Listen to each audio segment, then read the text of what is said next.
Hello, and good, happy morning. That's a little gray, but it's all right. We're still, having some happiness energy with us today. If this is your first time with us, my name is Sadie Uribe, and I am the media producer for the Los Angeles Regional SBDC. We're just going to give it a couple of seconds while folks log in.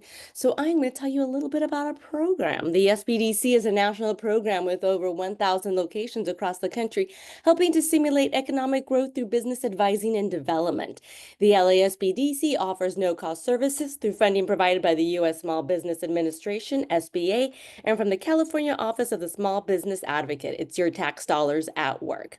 The Los Angeles Regional SBDC network operates 7 service locations throughout Los Angeles, Santa Barbara, and Ventura counties. Our services are also offered virtually. We are here to help. We empower small business owners by offering tailored solutions through personalized one-on-one business advising, cutting-edge workshops, and comprehensive programs, all provided at no cost. We are dedicated to supporting your entrepreneurial journey every step of the way. So on that note, good morning, Lori. I'm about to cough. I know.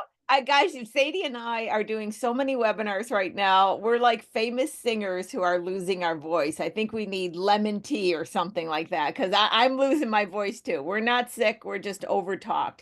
I never thought as a kid I would become overtalked. My father used to always say to me, "Can you just sit down and be quiet for a minute?" Now I can say, "Well, no, I make a living doing that." So now I can justify and talk all the time. Hello and welcome, everybody. Welcome to Small Biz Talk. This is the time to really have a lot of fun. So I'm excited about the show today. So let me start out by going over a few things with everybody.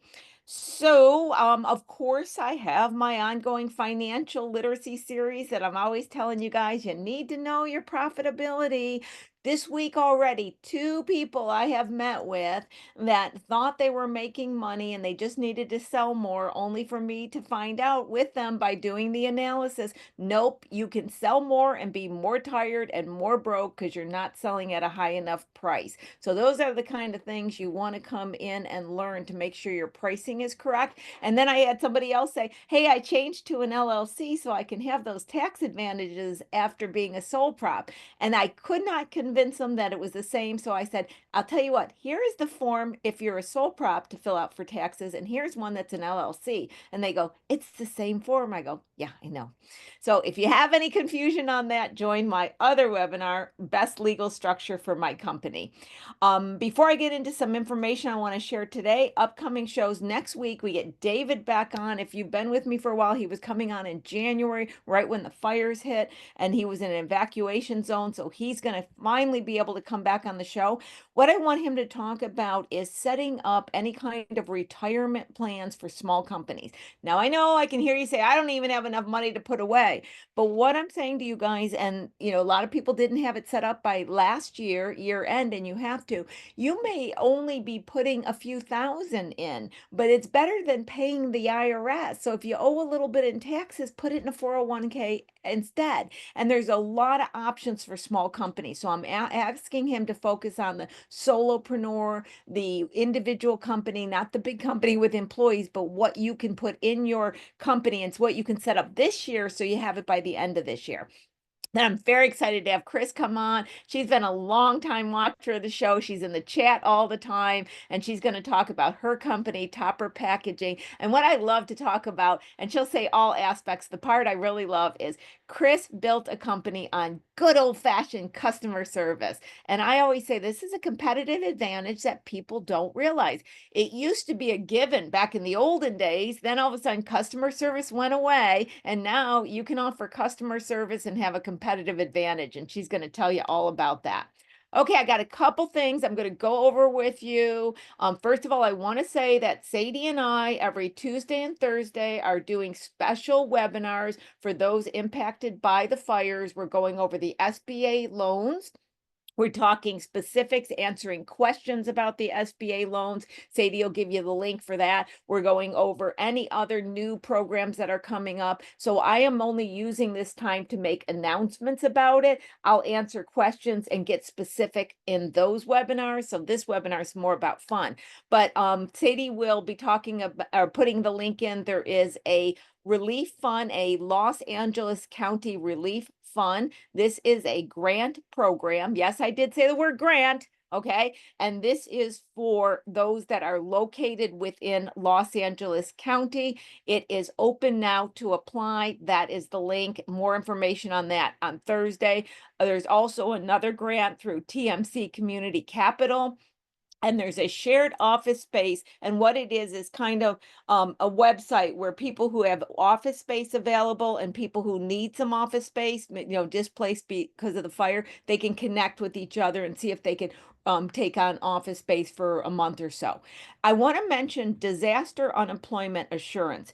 You guys might have remembered during COVID, there was something called the PUA, Pandemic Unemployment Assurance.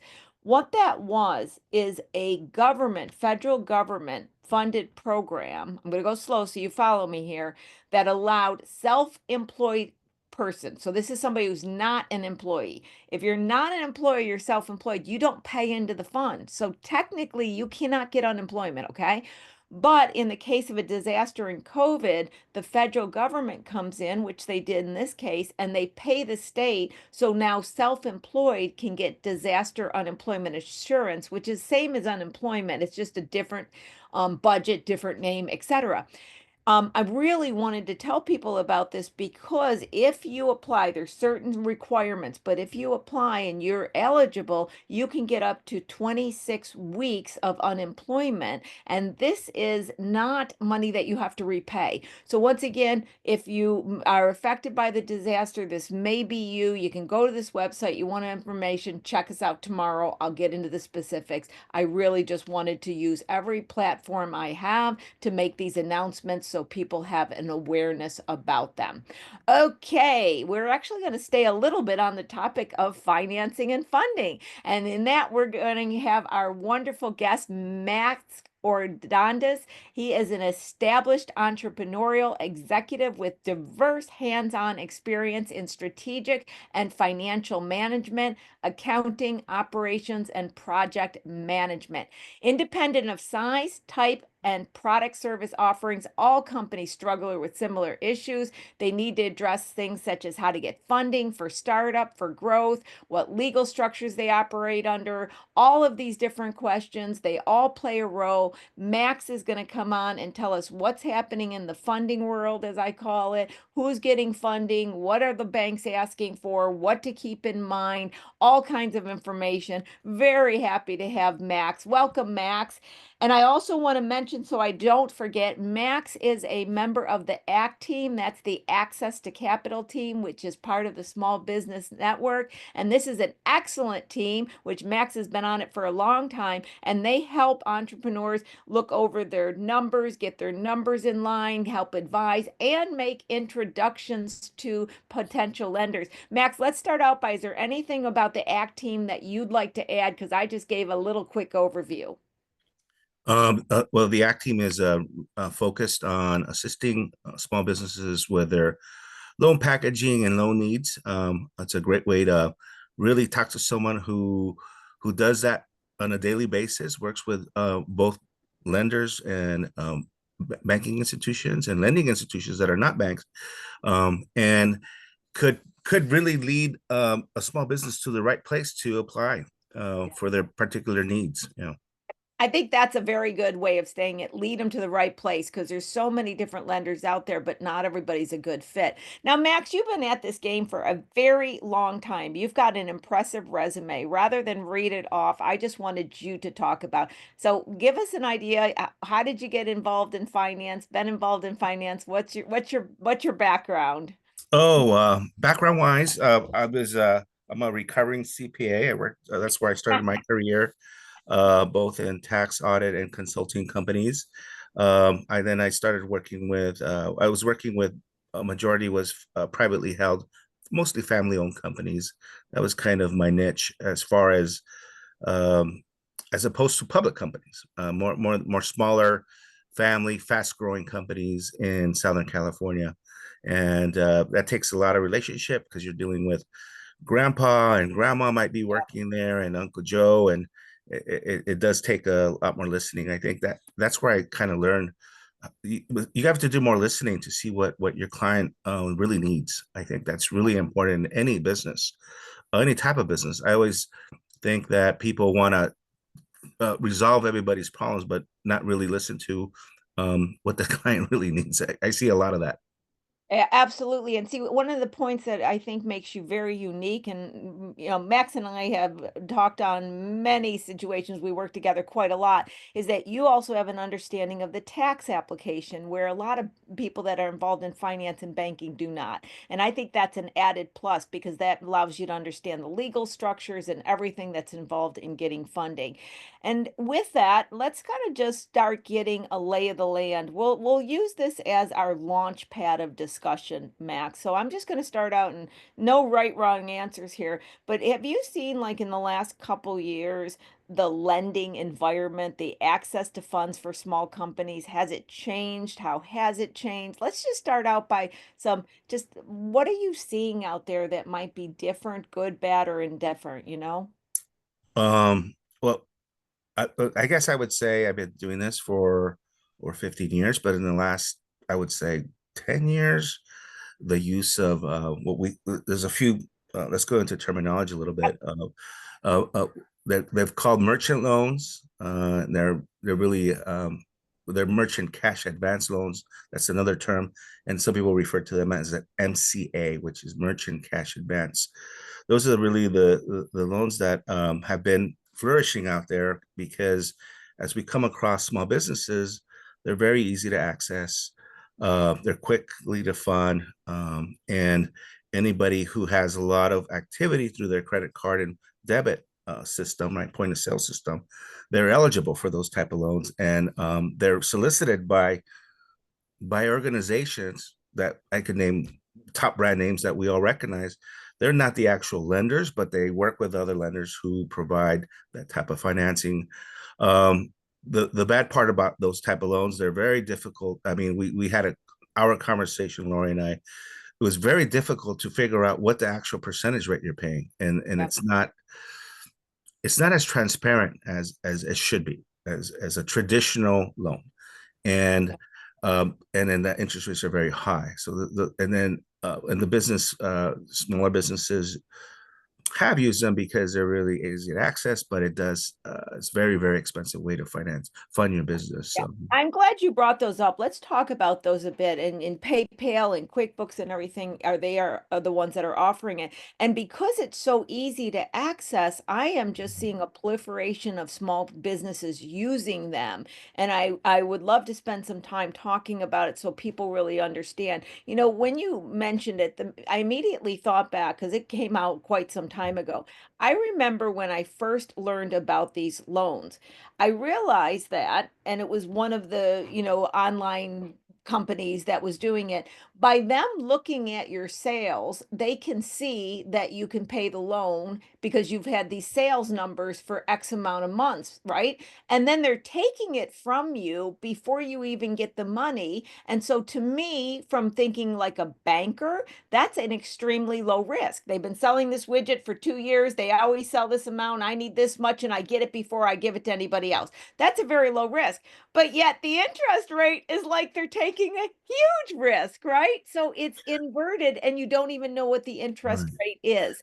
Oh, Go ahead. yeah, so the loan is based on your gross sales, Right, right. because it's your gross sales that are being processed through your credit debit system, right? Your merchant account, or other people call it point of sale system, right? So I just want to make sure everybody has certain terminology for I it. know because it is. It's confusing because there's So so many words. That's why I want to talk yeah. about it enough And, so and, people and, and the understand. usual process is they'll look at 3 months of bank statements. And I Okay. think what they do is usually on bank statements, they'll even list on there the average daily balance. So they look at that, and then the average daily activity of deposits going into your bank account.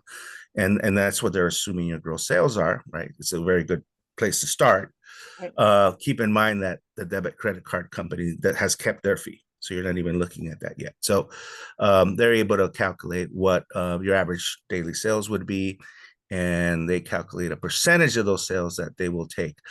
These contracts could be on a daily basis, where on a daily basis, they are withdrawing from your from your point of sale from your merchant account system, um, and or weekly, and I've seen mostly now daily, and that's very very expensive because you're paying back a loan on a daily basis. And I've seen terms from 3 months to 6 to 9. I think I saw one at 12 months, and it's very difficult to calculate what the interest rate is because every day your sales are different. Right. Um, and so every day it's a percentage of the sales, and so what would the interest be on that?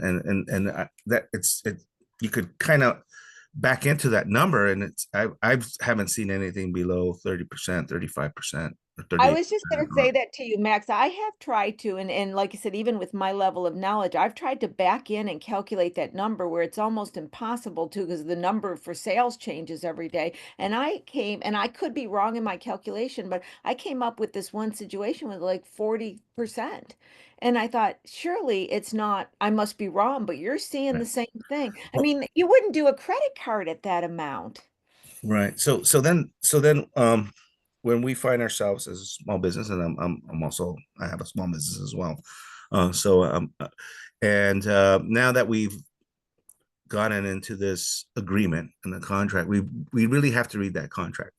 I've seen where the contract would say it may have prepayment penalties or minimum payments or minimum payment fees that are paid even if you paid early, and that's really where you could come across, oh, I could pay this 3 months instead of 6, but oh, you're still going to have to pay the interest that's due for the next 3 months. So there's a lot of, but you're still better off because you keep your cash for the next 3 months. But there's a lot of very complex contracts that are used, um, and this is something that troubles us as we Yeah. assist our small businesses because we're trying to, in many cases, trying to refinance out of those situations, and that's very difficult, right? It's it's Heard it's that. it was, I would say, before COVID, right? 6 7 years ago, there were a lot of nonprofit lenders helping businesses refinance these high interest rate loans to to a traditional term loan at a lower interest rate, and I'm not finding a lot of that response out there. I noticed that too, Max, that they don't want to touch it. They don't want to refinance it. Is now I can understand, but is there any specific reasons why they're not touching this, or did the lenders give Well, any reason why? I don't. I I haven't either. haven't I heard just know from. they. They won't share that information. At least I don't know, but I have to assume. Okay, this is a big assumption, right? Yep, yep. We're talking assumptions. That's what we talk Um, about on this I'm show. assuming they're looking at the risk, right? What is the risk Figured of that. this business?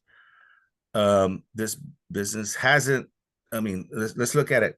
Let's all put up in our lending hats. We're lending money now. We're all lenders.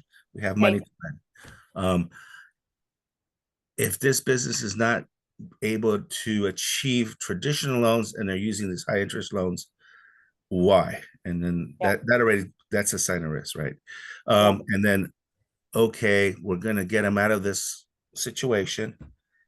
And then how about if they use these loans again? Because what happens is even if you're able to refinance that into a term loan, um, if you need additional money and the lender is not going to give you additional money, I've seen businesses go back to this market, MCA market, merchant cash advance market, again because it's so easy to access. I've seen it where they find you in 48 hours. I mean, it's Yeah, pretty I quick know. I and know. too easy. uh, It is. and then that's what the lenders, I think, are afraid of. That okay, if you've done it, you're going to do it again, and then you're going to be in the situation again. I think they're looking at it from that perspective. Um, that's what that's the big assumption, but that has not been shared with any institution. That but Now, I also know, Max, behind the scenes that you sit on several associations and organizations that are pro small business. Have you heard about any, or is anybody even talking about any regulation to at least make them show the interest rates? I'm a little amazed with all the regulation on credit cards having to show interest rate information that now that this has become such a large industry, that there's no regulation trying to get some more transparency. Are you hearing anything? Well, the only thing I kind of know is that these type of lenders or lending, they are licensed by state of California. So there is an opportunity to Mhm. advocate on behalf of Okay. small businesses in this area. So that's a whole different show, a whole different Oh, it totally is. I but just had to ask it. but now that you Okay. mention it, I Yeah, think I think it definitely it's something that needs to be brought up. At least the transparency and disclosure. exactly. I'm Even not talking about that eliminating transparency is all I'm saying, because I just feel that too many people have no clue. If you said to them, and like I said, I'm a finance person who had a hard time calculating. There's not enough disclosure for me to calculate it. And so I think if they said, and here, correct me when I'm about to say if I'm wrong on this. Now, I would think that if they would know that the interest rate could be as high as 35%, and I want everybody to hear this, I'm not an advocate of using credit cards. I'm not, but I still say if you're down and out and you got a choice between putting it on a credit card or using these, it seems to me like the credit card, is, even though it's bad, is a better choice. Am I wrong? Is there something I'm not thinking right? right. I mean, a credit card could be 9% to Right, 18, and I know there's right. some that are even higher than that, but they're much lower than the 35, 38%, Exactly. So or most 40. people I see it as don't, high as yeah, 48%. Yeah, okay, that's just yeah. unbelievable. I know. So that's what I'm saying. Most people go, okay, I don't want to put it on my credit card. And then they take out these pay loans, whatever they're called, and then they're paying way more than they would. So that's where I hate the non-transparency. Okay. One more question. And I know you probably don't know this one, but you know, me being always asking the really interesting questions, my brain can't help. Do you have any clue who's behind the funding of these? QuickBooks doesn't have the money. Who is No, well, actually up I the think money? I think I mentioned uh, that there's some brand names, some large companies we Yep. all know. I think you mentioned Intuit, which owns QuickBooks. Yep. Oh, we do these loans. Oh, and there's all the merchant account companies PayPal and stuff. like I know they're Toast. not doing it. Who's There's doing it? also DoorDash. I mean, all these brand names do promote. Oh, by the way, if you need a small business loan, they even don't even call it a merchant cash advance loan. They Yeah, don't they're use that calling it. I terminology. know. They I say, know. "Oh, we could help small businesses with loans." That's then obviously the small business person who is in need of some funding, maybe to buy inventory or maybe to just refinance something or buy some equipment or what have you. It, even that in itself is a little disturbing. I wish they would be very clear about it. And those entities are not doing the lending. They actually I know. forward you to a lender who we don't even recognize the names. You won't. I mean, they're not. Okay. They're private equity firms, private I capital see. firms Okay, doing that's these what I type of thought. lending. They're not. It's not a traditional bank usually. At least I haven't seen a traditional bank do that. I could be wrong, but I haven't seen it. And I it's haven't either. these lenders that are like those aren't even banks. They're really more private equity, private capital, high risk. They're putting money into these high risk areas now. um I'm sure they're not getting paid for a lot of this too. So a lot of defaults I could imagine for from their perspective as well. That's why they charge so much. That's what they're going to say is why do we charge so much? Well, there's Yeah. a big default rate. I mean, I have a problem with that when they're taking it out of the sales directly from the transactions, the gross sales, you know what I mean? I have a problem with that one. which I think it's the least risky of anything I've ever seen in lending my whole life. It's the least risky. Yeah, yeah. I agree. I'm And glad we talked about it because people, oh, any but more words you but want to talking about say? gross sales, right? Going back Yeah, to earlier, let's move on to gross sales because when you're not pricing your product right, I mean, you could be in huge trouble, and now you're giving up 5-10% of your gross sale, and you're not including that in your cost structure of your product or service. You're looking for you're not pricing your product correctly, yep, and the biggest thing I mean, most small business, what I hear from is I don't want to raise my prices because my clients are not gonna they're not gonna come back. That's the fear. But at a certain point, you have to be if you can't make profits from your business, then you're going to have cash flow issues. yeah, you do. Yeah, you're hitting on something that's true to my heart. And you know what I tell people all the time, and I make those models that demonstrate it. That, and this is shocking, and I've said it on the show. Those who've been around me, they've heard me say this before, and this is a fact. You can increase your price lose a portion of your customers and still have more money in the bank. And I show them on a document, say, look, if you lose, in fact, I wrote an article a long time ago. Many times it's beneficial to lose some of your customers, especially when they start out, they're working out of their home, they don't have all the overhead, they charge a smaller price, then their overhead goes up and they don't increase it. It's actually better to lose some of these Right. customers. So I'm I, glad I, that's so true. especially like, and now we're talking more in the service industry. That's kind of, I know we may have some viewers who are in the service industry, and I always is it really it's really a good time to look at your client base and fire some of your clients. Yep. And usually I've noticed that the clients who are paying a lot less than your current clients are clients you started with. The people who Yep. kind of the first client you had and you kind of priced it at that point, maybe 10 years ago, Yep. maybe that retainer was $1,000 when it should be 2,000. And something to look at. And the next thing is really who's paying on time. Yeah. Oh, yeah. Usually the clients who are not paying on time are the ones who complain the most, and they make life difficult for you. And it's a headache. You got to deal with them, but they're your clients. In the service, I always see that there's a correlation between a client who's not paying on time. They're going to complain about something, so they have that excuse of not paying you on time. And I see it all the time. They're the worst clients as far as paying on time and complain about the billing, and they're the ones you should fire first, because one, Absolutely. you get rid of the headache. You make more time to work on your clients who do pay you on time and who bring and who value what you do, right? And they understand the value that you bring, right? It's more than just the service; it's the value you bring to that business, and that value has to be communicated on a daily basis. Even if one of the big things that I've always been an advocate of in the service industry is, if you do anything extra outside of the scope of work or the contract, put it on the invoicing and explain to them, we did this extra step for you, or we did this additional service. We spent 2-3 hours.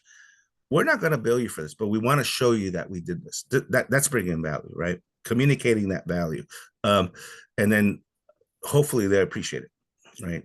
I mean, that's all you Very, can do. very wise words. In fact, going back to the service industry, I deal with so many clients that say that they're getting X per hour, X per project, but when I have them do an internal timesheet, they're really getting less than minimum wage because they're not calculating how much time it's really going into what they're offering. So that's one thing. The other thing that you said I'd like to mention is people then borrow or do a line of credit to pay for the bills because they didn't get paid yet. And I explained to them that interest on the line of credit is lowering their profit margins because they're taking it out because they're not collecting the funds. Those are very, very wise words, Max. I thank you for saying them. There's another aspect of lenders out there, and I'll tell you just enough, you'll know what I'm talking about to take it from there. But I sometimes hear them called, once again, many different words, Max. So I'll tell you where I'm going and you'll know. But I've heard them called micro lenders, CDFIs, if I got the acronym right. Is that correct, Max? And That's I'm correct. gonna say, and it's like a mixture of government and a mixture of not, and they're a little bit more lendency on small companies, and that's all I'm going to say. Talk about that type of layer of funding that's available to small companies, because if I understand it, and I've worked with a few of them, they're a little bit easier sometimes to get a loan when a bank wouldn't lend to a small company. So correct anything I said and educate us a little bit about that layer of funding that's available. Um, right. And I've heard the terminology as well. Oh, micro lenders, small business lenders. Yeah. And then they're really the correct term is correct, CDFC and DFI, which means Community Development Financial Institution. Now, some of them are nonprofits. Some of them are actually smaller banks who do have a CDFI, who kind of focus in smaller businesses.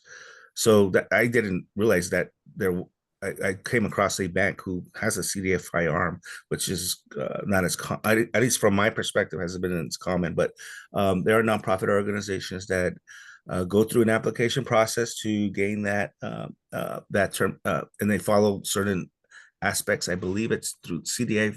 I'm not sure if it's part of SBA. I think it's part of the SBA.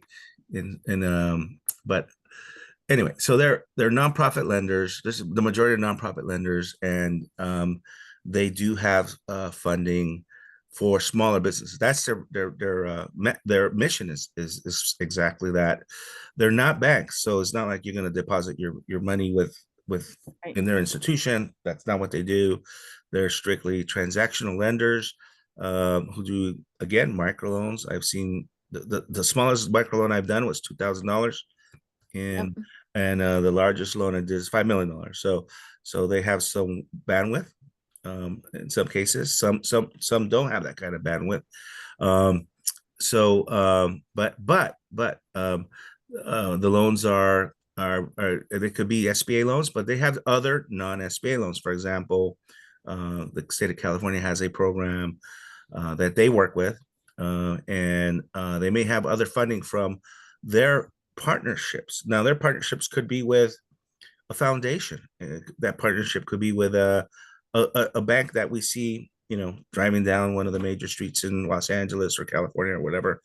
And those partnerships are that's what they partner up with someone to obtain some capital, and then they deploy that capital into the small businesses. And it could be a lot of type of it could be they're working with companies who are doing home care, who are doing medical, or who are doing transportation. I've seen one a while back, not currently, but a while back, there was a particular lender that was working a lot with transportation, and there's other partnerships that want to work with veteran businesses, or disabled veteran businesses, and they allocate certain funds from these partnerships, and then the CDFI deploys that money into the marketplace, into small businesses.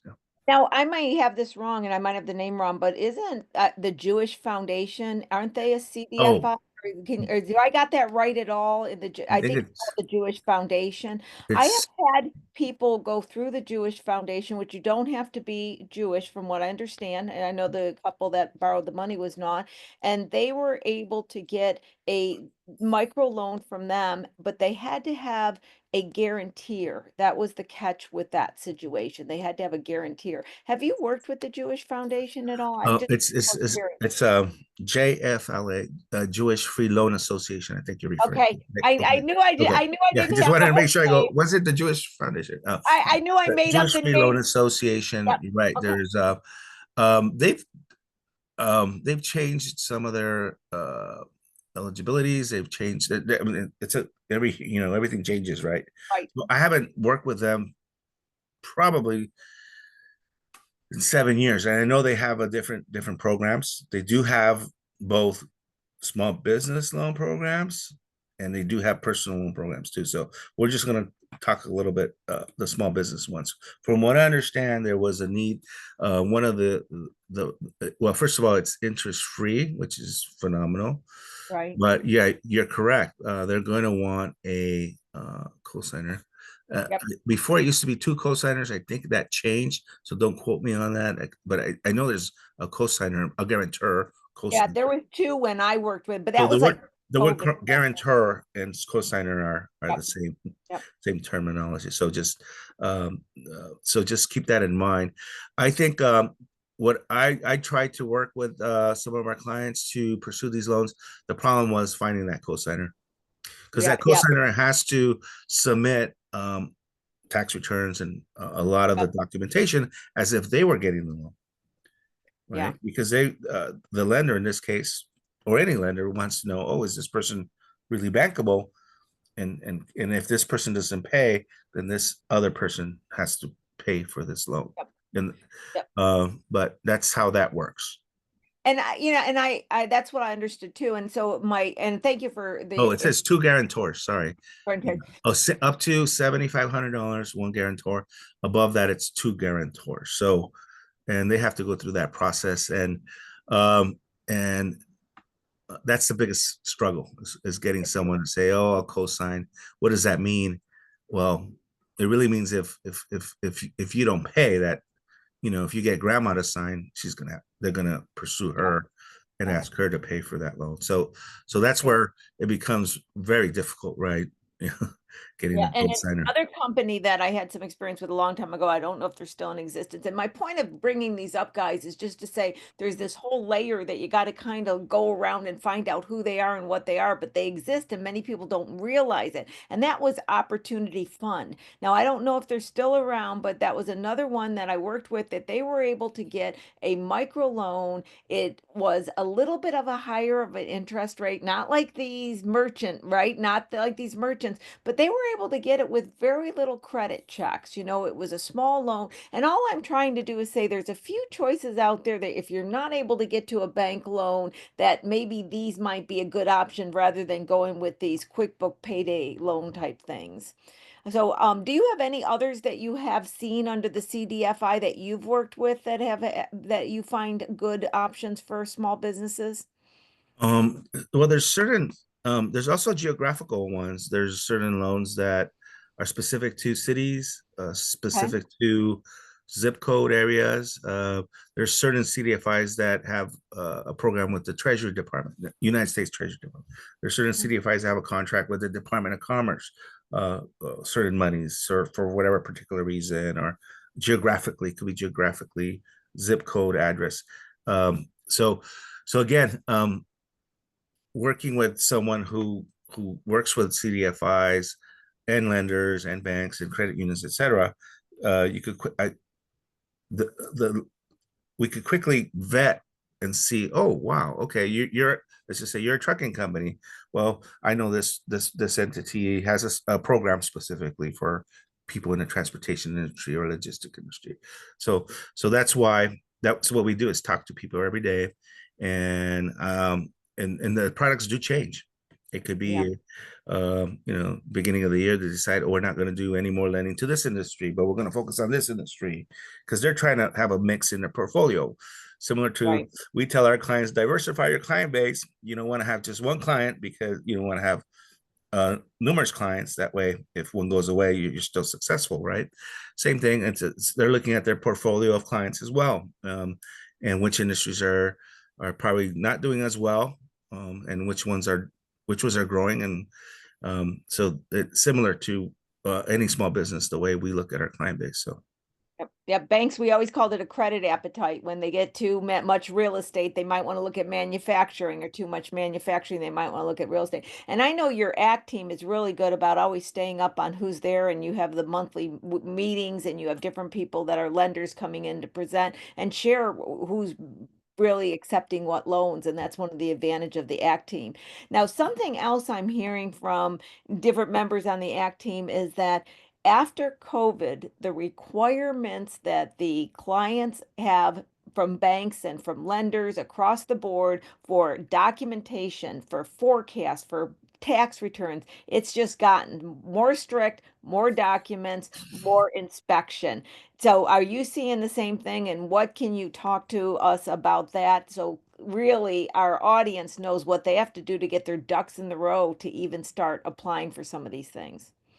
they're going to request a forecast, basically forecasting your business. So right now, let's say we're in February, you're going to forecast where you're going to be between now and the end of December 2025. And many cases, they'll ask the second 24-month period. So then that would include the entire next year, 2026. What are your expected revenues? What are your expected costs related to that? What is your cost structure? And how is your predictable cash flow going to look like, and how are you going to be able to pay us back? That's what the in the nutshell, that's what the forecast says. It's a great exercise because you begin to look at your pipeline of sales, and yeah, you do look back and look at the history of what's happening over the months. Certain months obviously are seasonal, right? It could be seasonal, and then your client base as well, and look at what the cost structure is for those services or products you're providing. So it's a great exercise that you need to do anyway, regardless whether you're getting a loan or not. Yeah. You need to know where you're going to be in the next quarter, in the next 6 months, the next 9 months, the next 12 months, And expectation, if you have a particular, I know someone I was working with had as a contract with a very large buyer, and they got to ramp up between now and September to deliver an incredible amount of product, which will double their business, but their receivables become real concentrated at that point. So that becomes an issue as well. And being able to make that forecast, and then sitting down with their particular lender and letting them know there's going to be a tremendous amount of need of cash in September, not now, it's September, but there's a purchase order at the other end that pays within 15 days for that particular product delivery. So those are that kind of planning that the more planning you have, and obviously we don't know everything about the future, but as well as be able to make certain assumptions. An assumption is better than no assumption at all. Right. Are they going back 2 years on tax return? So it's 2 years tax return and 2 year projections, or a year and a half? Sometimes they'll ask for three. Three. Okay. Yep. So 3 year that'll tax be return, personal. so that's something else that right now we're ready in February. Yep. You should start getting your tax returns ready. They're due March 15th, and don't wait too long. I mean, you have to, they're going to ask for those 24 tax returns anyway, because they'll wait until they review that to make a decision. See, and that's a point right there. Even though you can get an extension, if you're planning on going for a loan, you may want to consider getting them filed, because they're not going to like not having those tax returns. That may be a situation. That's what I've noticed. Have you noticed that as well? Right. They could even put it in the letter of intent. We're interested in working with this loan contingent upon the review of your 2024 tax returns, credit score. I mean, they'll list a lot of contingencies based on providing any loan until they receive all that. Yeah, gotcha. And so And, the lot of time. Oh, go ahead. and the other thing is, if you do have a idle SBA loan, then you have to talk to SBA idle to provide that subrogation. What is it called? What's the term? Subrogation? No, where they step second in line and they let the new lender. Oh, yeah. So they subordinate subordination. Sorry, yeah. subordination. And Subrogation is insurance. Sorry about that. Yeah. Subordination to that loan. So again, knowing, forecasting, looking where you're going to be, when are you going to need some funding, and don't wait until you need it. You got to start working on that early on and talk to lenders to see, I mean, in that example, right, they're going to need the funding September 1. They're going to be paid in October based on that purchase order and that contract agreement with a AAA client, Fortune 500 client. That needs to be communicated to the lender that we may need some financing in September. Well, they are going to need financing. Some, not all of it. It's part of it. Yeah. And the key thing for people to know on that is, with the EIDL loans, the SBA loans, you have to also communicate with the SBA. They have to get with the lender to change their position on the filing, and that takes time too. I have seen people waiting to get the loan financed to get the SBA to take the second position so the lender could take the first, which they're willing to do. It's not a question of, it's just a process that you have to add on to it, because that takes time as well. It's an extra step. It is an extra step. Now, chat with us a little bit about, and I use the kind of the banking terms, having been a banker, but asset-based loans, PO financing and stuff. A lot of people don't know what that means and how that works. And I think we don't talk about that enough, because I have people who get, for example, a PO from Costco and not realize that that can be an asset used to get financing. So can you chat about what that means, so people know that is an option as well? Like I said, I'm trying to give people options outside of these nasty high interest loans. That's my goal today. Okay, so let's think of two scenarios. One is the business has debt already. That means they have let's just create a bank. Bank X has a line of credit outstanding of 250,000. So now you want to you got a big purchase order. Bank X, Bank XYZ, let's just call it, says, oh no, we don't want to extend any more credit to you. And the only one interested in extending credit for a purchase order would be a factoring company that works with, and just to say Costco as an example, right? Not everybody works with Costco. I mean, there are factoring companies that love working with Costco. They know Costco, they know the system, they know how long everything takes, they know how long. I mean, they work with them all the time, right?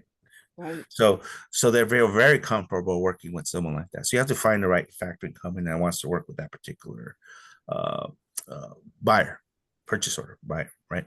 So, and then so in the case of, they may be willing to do the loan, but they're going to ask the bank XYZ, oh, can you subordinate? So that becomes a problem, because the factoring company wants to become first on any, first in line, as opposed to the bank XYZ. So that usually bank XYZ is not going to give that the position up. Very rarely, I have seen it done. It's almost quite impossible. But if you don't have any outstanding debt, factoring becomes a very, very good option. In particular, because what I would look for as I'm looking at is what kind of profit margin is in there. If there's sufficient profit margin to absorb a little bit of cost, in this case, lending costs, a factoring cost, then it lends itself to that type of product. And that's what the factoring company is going to look at. Is there profit in here? Is there a Yeah. genuine profit in here? And if the profit is so tiny, they won't do it, because they don't want to take your profit away. They're not in the job to, oh, I want to take profits from this company. That's not what they're in the job. They're there to lend money, get paid, and they want that client to be successful and be profitable, because now they have a client that they continue working with. And Um, there's industries like what, the jewelry industry and the fabric industry, the fashion industry, they pretty much use exclusively sometimes, if correct me if I'm wrong, factoring and PO financing to lend in that industry. And that's so it's not something that's done only on occasion. This is a major way of financing companies that a lot of people don't know about. Especially like I said, if you get your first PO from some big company and then suddenly you have to produce this and you need inventory and you don't have the ability to get a loan and you're having to say no to the sale because you can't, these can be really good options because they're looking at the intent to fill the order, not whether you have money to borrow. It's a whole different way of looking at it from a lending perspective, in other words. right. And then we got to, there's purchase order financing, which helps you purchase the product you're going to resell, or the manufacturing of that particular product, the process that's helps finance. And then there's factoring, which the accounts receivable is factored. So there's two types in that process. Factoring for accounts receivable is much easier. The purchase order that is going to take a little more analysis by the lender, incredible analysis, because they want to know that you're going to be profitable and you know how to run an operation. Yep. You notice that how many times Max said the word profitable. You thought I say the word profitable all the time, but you can see when it goes to lenders, they know the same. I said, been a banker, CFO, we know. And the other thing I like to mention, as I just said, from being a CFO, me being a CFO in turnaround, coming into companies that are troubled, they already have a issue with the bank as well, and these are big companies. I always looked at the combination of financing available. And it's kind of the thought to get out of, okay, we're just going to get this. I would say, okay, I know we can't get a big loan, so I'm going to lease this equipment. It's a higher payment, but then it leaves that off the balance sheet. Then I'm going to get a loan on this, and then I'm going to, so it's a strategy. Getting capital is often best assumed as a strategy rather than saying, I'm just going to get this now that I need the money and I can't go further. It's planning ahead, like you're saying. So I just wanted to bring that into the mix of the conversation because, it's the old saying, when should you look for a loan? When you don't need one. And the process takes time. And again, you got to know when are you going to have that financing need, and prepare for it now. Don't wait till 3 months before. Begin now. Get that process done. Talk to the right the right type of lender that's interested in your industry, interested in that type of loan. I think someone put equipment financing. Some organizations are great at equipment financing, Yeah. and some don't like it for some reason. I don't know why, but and some people, that's all they do is equipment financing. And that's okay. I mean, it depends, right? And I think someone put in there also something about a nonprofit. Yeah, nonprofits, there are not a lot of lenders to nonprofit organizations, but I could think of one bank, and I could think of another nonprofit CDFI that does work with nonprofit organizations. So, is there a whole list, like hundreds of them? No, there's a Yeah. very few that work with nonprofits. That's an example of vetting that process, right? You could try to go to your bank, and sometimes your bank doesn't work with your industry at that point, or is not interested in that industry because, for whatever reason, I mean, the chances are that um, they already have a large portfolio in that industry, and they're like, we really don't want to expand that industry into that industry. We want to expand into other industries. Again, diversifying their risk and their portfolio of loans and You clients. know, it's interesting because having my little stay as a banker, I only became a banker for a small period of time to go into the banking world to get information. That's all I wanted to do. I didn't want to be a banker my whole life. It was after my MBA. I was like, I'm going to be a banker for a period of time and then I'm going to get how it really works. So then when I go out be a CFO, I kind of got behind the curtain, right? That was my goal. And this credit appetite that you talk about was amazing because here I am trying to go out and get loans, sell loans. That's what bankers do. And I would finally come in with this thing they're saying, we want manufacturing. And I bring a loan and they go, no, no, we just had a bunch of loans go bad on the manufacturing. Now we only want real estate. It would drive me up a wall. But I now understand that the balance sheet of a bank has to be also in alignment with a risk as well. Yeah. Uh, Oh, there's a full part to that. also, there's right now also the traditional banks. A lot of them have minimums. I've seen as high as, well, if the loan is not 500,000 more, we're not interested. And that's just, they're telling that to the depositors as well. So it's or 250. I seen another bank. If it's not 250,000 or more, we're not going to do a loan right now. Right now, right? I mean, they had before, but so that's something also that you could come across, and that's a good opportunity to reach out to us and see who may be interested. Someone put in their equipment finance. A very good example was there was a particular bank that was not doing anything below 250,000, and the equipment was only 50,000. So it came. The banker actually called me and asked, "Can you help my client because they're a depositor client? They all they need is a $50,000 loan. Currently, we're not doing anything below 250, and it was the bank was transparent with their depositor, which is great. And then they were looking for a resource, so we become a resource to bankers too sometimes. And so then I was able to find a CDFI that was really interested in equipment loan, and they were able to get a very very low interest rate because it was equipment. And then they were able to put the 30% down, and they were able to buy this beautiful piece of equipment, and from there they were able to create a new revenue stream. So that was what we had to communicate, was somewhat of a growth plan. I call it a growth plan because you already have a business. The growth aspect of buying this piece of equipment and how that piece of equipment is going to create revenue for your business, and what's the cost related to that, and the profits from that particular revenue stream was pretty tremendous. The lender really liked that presentation, and they had been profitable already. They just needed this piece of equipment, and then they gave them a better interest rate because of that. What are you seeing, like, over the years, the small startups aren't requiring funding as much because of the way we're working now. They don't need an office space, they don't need all that. So if you look at, like, just maybe in the last 6 months, the type of companies that are coming and to the ACT team and asking for your help to get loans versus, 5 years ago, is there a different type of company, a different size? Is there anything unique about today's companies that are trying to get financing versus 5 years ago?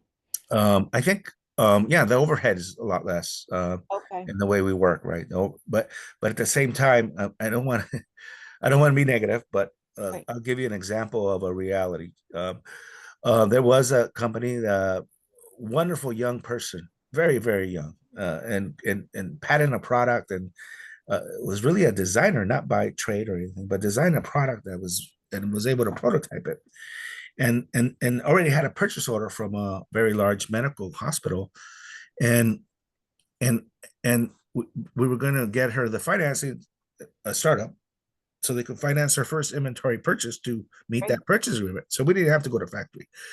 The problem was the insurance related to that business, right? Product liability, and we could Yeah. talk Yeah. insurance. We could stay in here hours, but because they was so high that the lender, I mean, the loan was only for, I think, 50,000. The insurance policy was going to be $40,000 Wow. I know a little bit because of the about product the product liability. liability. You're talking risk, lawsuits, whatever, this, and that's California for you, right? Right, So if she was in another state like Texas, it would have been a problem, right? So right. that's where, and that kind of, that messed up our forecast because we had forecasted the insurance policy was going to be about $6,000 a year, and it went from 60 to 35. Wow. So we delayed the launch, and at that point, we delayed it another 6 months. Then we went back to the opportunity to the lender in the marketplace, and the insurance did come down a little bit. So that's something we got to look at too. Is really talk to your, besides you having a good legal person that you talk to, a lawyer or lawyers, especially in California. There's plenty of them too. Um, is having a good insurance agent or broker, whatever the term is, who really knows your business and who knows your industry. Because especially right now with the management of risk and the cost of insurance going up in California, I mean, it's gonna go up for everything, every auto, I mean, personal, and it's gonna go for business too, because that's something that you really need to be aware, have that relationship, let them know what you're doing, and if that agent or broker is not spending time to learn more about your business, then that's not the agent or broker you should be working with. Yeah, very, very true on that. But would you say you're optimistic that when you have people come to you and the team that they're getting financing, maybe have to do several introductions and go through a lot of paperwork, but you're getting people through the system and they're getting financing, or has it become really challenging? I'm using both extremes, but what would you say on that? It's it's challenging for the clients that have debt already. Okay, okay. Yeah. Yeah. Yep, that makes sense. Makes absolute sense. Yeah. But it's still at the same time, before you pull the trigger on that QuickBooks loan or something like that, contact the ACT team and see if there's another choice for you. Because once you pull that trigger, that's when it's hard to get out. Would that be a true statement, Max? Yes. Yeah, Mhm. that's what I thought. Before we end, I want to make a mention. We kind of covered a little bit of all the questions in here, but this is something Danelia. I think I just said your name wrong. But I wanted to bring this up. And the question is, my business is located in Orange County, but we do business in Bel Air and Malibu, and we are affected by the project house that burned down. What kind of help can we get? And I wanted to mention this because many of you may not be aware that the idle loan, and I'm going to, just mention it and then tune into my weekly webinars on this. But the idle loan is available in what they call the contiguous areas, which is Kern, Orange, San Bernardino, and Ventura. Not a physical damage, but a idle. And it could be that you have business interruptions, where your clients in the case are in the burn area, and therefore you are have an impact due to the disaster, direct result because your clients, you could have a supplier in that area and your costs go up. So that was something I actually thought of before starting the show today, is I want to make sure that people in those areas realize that there is an SBA loan available to them that they can apply to if they have business interruptions due to situations of suppliers or potential clients. It does have to go through a vetting process, so I'm not saying cross the board, but it's something to consider. So if that could be you, make sure you check in with us on Thursday. And I wanted to mention that before I forget. So Max, I thank you for coming on. I know the business lending area outside is challenging, but like I said, we talked about CDFIs, we talked about equipment financing, we talked about a lot of options. There's many out there, and the ACT team stays up on all of that, as well as getting all these financials together. Any last words you'd like to leave our audience with? Just again, thank you for having me, and look forward to working with all of you if possible in any way, or just be a resource. Just answer, sometimes just point in the right direction, to the right person or the right resource for whatever question you may have. And That's what just we're here somebody to to do. talk to about it that's not the bank. You know, that's the thing I see is the act is on your team. You can talk with them. You can be frank. Hey, I got this on my credit history. I got this. You can have an open discussion. What do you think? Should I try applying? What should I do? I think there's a great benefit in just being able to have that transparency and open discussion with someone who knows what they're talking about. I bet you do a lot of that every day. Yes. Yep, just walking people through it. Well, Max, thank you so much for being here, and I'm gonna bring Sadie back on. She's gonna make sure Max's information is in there, and like I said, tomorrow join in on our other meetings if you have any more questions about the EIDL or the disaster unemployment assurance or anything I mentioned. And at that, I am going to leave Sadie to come back. Hello, Sadie. Bueno, bueno over here.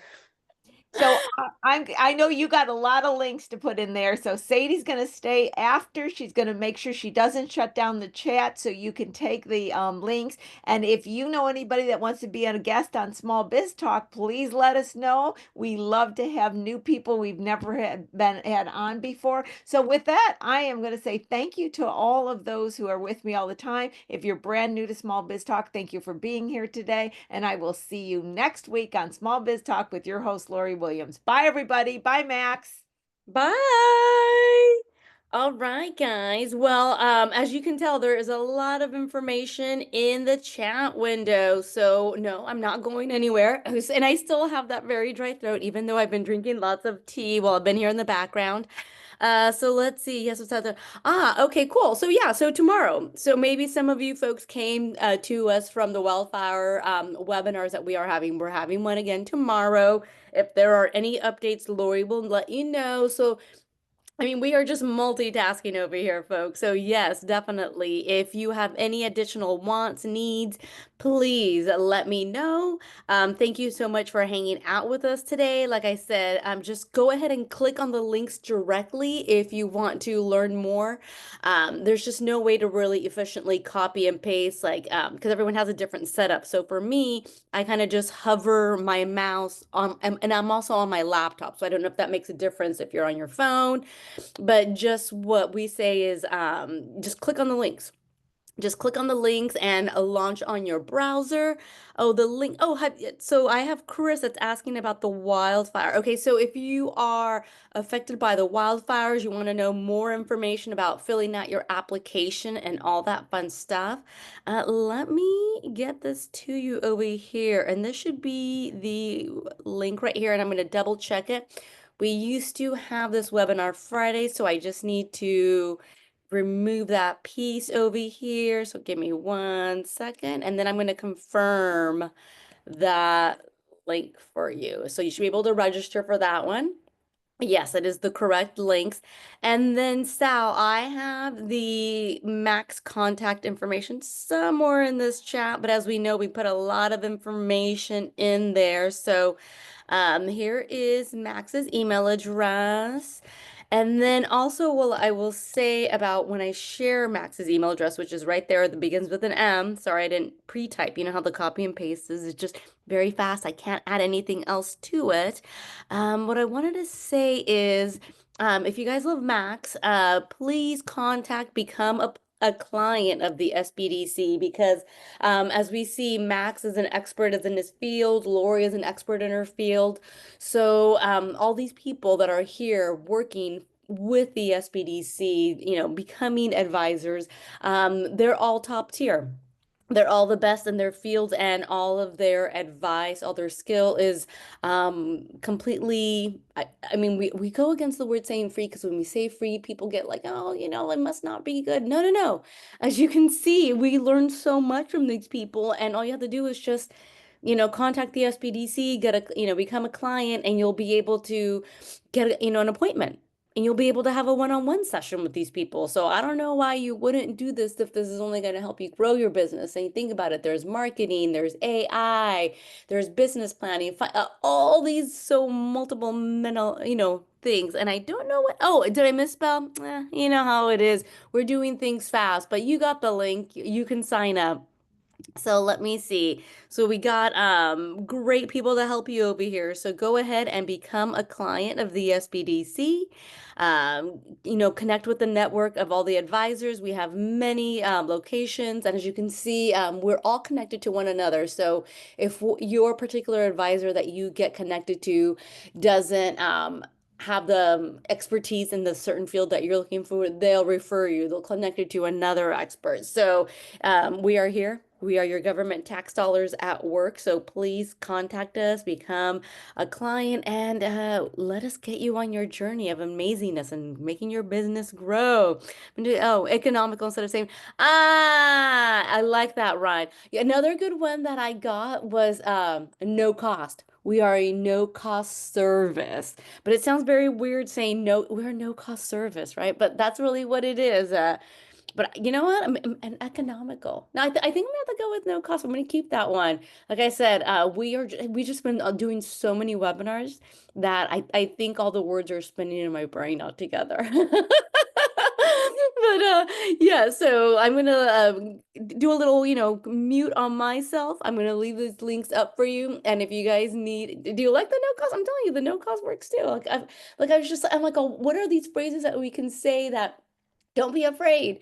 Don't be afraid. Don't think that, oh no, something's gonna go wrong. No, actually, it's the opposite. We're gonna ask you lots of questions and make you look at things in a different perspective. Because for me, the one that I always find very fascinating is when people say, I want to charge the lowest amount of money. But I'm like, but then how are you going to grow your business? How are you going to be able to do all these other things and still support your business model? And that's what I've learned just by doing these webinars. Like I'm the media tech person, so I'm not an advisor, but after sitting in so many sessions, I definitely have learned so much from these people and just how to like ask questions of myself and set up of the structure because they're just going to set you up for success. Okay, so on that note, have an amazing day. I'm still here. I'm just putting myself on mute.